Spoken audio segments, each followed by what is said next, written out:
साहिबान अक़ल से खुदा मुखातिब है, साहिबान शऊर से अहल बैत मुखातिब हैं।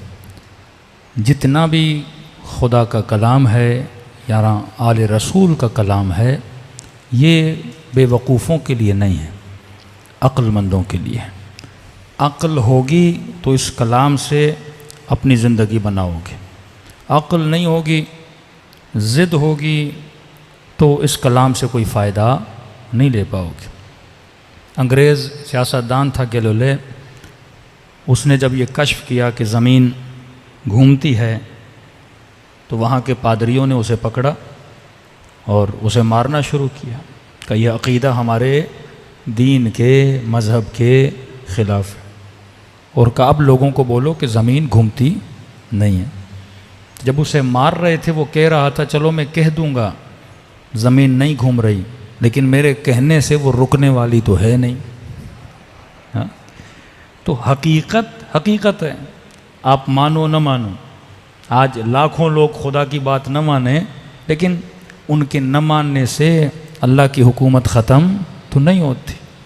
पूरी दुनिया बोले अली की विलायत का इनकार करे, फ़जीलत अली का इनकार करे, अब उनके इनकार करने से अली की फ़जीलत ख़त्म तो नहीं हो जाती। हकीकत हमेशा बाकी रहती है। आज अगर वो हकीकत आया नहीं है, अल्लाह का वली ज़हूर करेगा, हकीकत बिल आखिर आया हो जाएगी। अब सवाल ही है कि इस हुजूम में अवाम में तू कहाँ पे खड़ा है, इस मैदान में तेरी पोजीशन क्या है? कि मासूम फरमाते हैं 75 लश्कर अक्ल के, 75 लश्कर जहालत के। इन्हीं लश्करियों और इन्हीं सिपाहियों के ज़रिए से इंसान अपनी ज़िंदगी गुजारता है।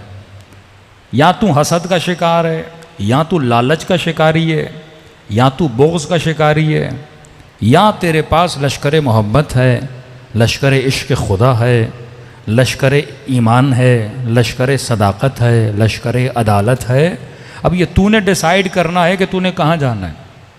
और फरमाया याद रख अल्लाह ने तुझे अक्ल दी, अक्ल का काम क्या है? ब्रेक लगाना।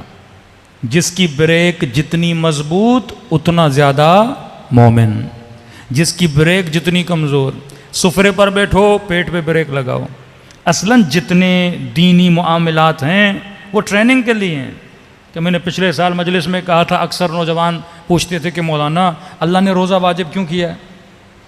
मैंने कहा क्यों? का एक तरफ कहता है 40 माओं से ज़्यादा प्यार करता हूँ, दूसरी तरफ सुबह से शाम तक मुझे भूखा रखने में अल्लाह को मज़ा क्या आता है। हाँ, का मेरी माँ तो मेरी भूख बर्दाश्त नहीं कर सकती। 30 दिन सुबह से लेकर शाम तक पानी न पियो, खाना न खाओ। ये कैसा खुदा है? ये कैसी मोहब्बत करता है बंदे से और बंदे को भूखा रखता है? हाँ? अब मैंने कहा इंसान कंफ्यूज कहाँ होता है? पिछले साल का मौजू जिन लोगों को याद है वो जाके देख लें। कंफ्यूज कहाँ होता है? जहाँ पे ये खुद को पहचानने में गलती करता है। ये समझता है कि रोज़ा मेरे लिए, जबकि रोज़ा जिस्म के लिए। रोज़े का ताल्लुक़ रूह से नहीं है, रोज़े का ताल्लुक़ जिस्म से। भूख जिस्म को मिलती है, रूह को नहीं मिलती। प्यास जिस्म को मिलती है, रूह को नहीं मिलती। अल्लाह जिस्म को कैदी बनाता है, रूह को नहीं बनाता। जितनी रूहानी लज्जतें हैं उसमें उसके लिए कोई कैद बंद नहीं है। कहता है जितना हासिल करना है रूहानी लज्जत हासिल कर। अब जिस्म को कैदी क्यों बना रहा है? क्योंकि तुझे समझाना चाहता है बंदे खुदा तू मेरा अब्द है, जिस्म तेरा अब्द है। तू मेरा गुलाम है, जिस्म तेरा गुलाम है। तू मेरा गुलाम तब बनेगा जब जिस्म को अपना गुलाम बनाएगा। हर बंदा सच्चाई से मोहब्बत करता है, जिस्म को झूठ बोलना अच्छा लगता है। हर बंदा नहीं चाहता कि मैं नशा करूं, लेकिन जिस्म आदी हो चुका है नशे का, छोड़ने को तैयार नहीं।